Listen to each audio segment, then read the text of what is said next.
আসসালামু আলাইকুম এভরিওয়ান। আজকে আমরা চলে আসলাম শাহ আব্দুল করিমের বাড়িতে। আমরা যাচ্ছি কাঁচা রাস্তা দিয়ে হেঁটে।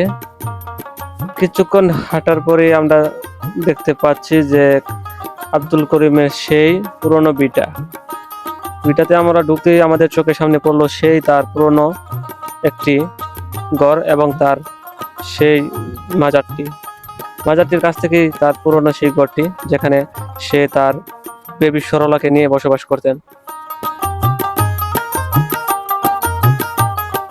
চারপাশে ছবি দিয়ে তার ফ্রেম করে ঝুলানো, ঘরের ভিতরে তেমনই ভাবে ছবিগুলা ঝুলিয়ে আছে। এখানে সবগুলা ছবি ফ্রেম করে ঝুলিয়ে রাখা হয়েছে। তো আমরা দেখতে পাচ্ছি তার ব্যবহৃত অনেক জিনিসপত্র এই ঘরে আছে। কিছুক্ষণের ভিতরে আমরা যাব হচ্ছে জাদুঘরে।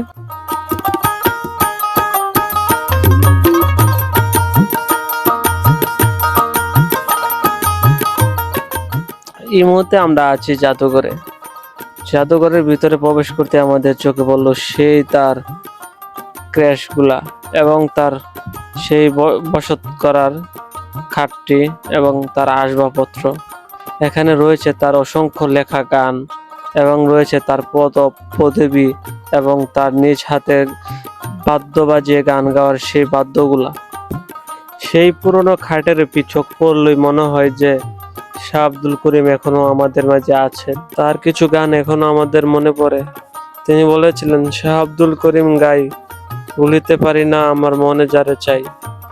কিন্তু আজ তিনি নেই, ওনার স্মৃতিগুলো এখনো ঝুলে আছে এই জাদুঘরে। তো ভিডিওটি কেমন লাগলো আপনারা কমেন্টে মতামত জানাবেন, আর আমাদের ইউটিউব চ্যানেলটি সাবস্ক্রাইব করে আমাদের পাশে থাকবেন। ধন্যবাদ সবাইকে।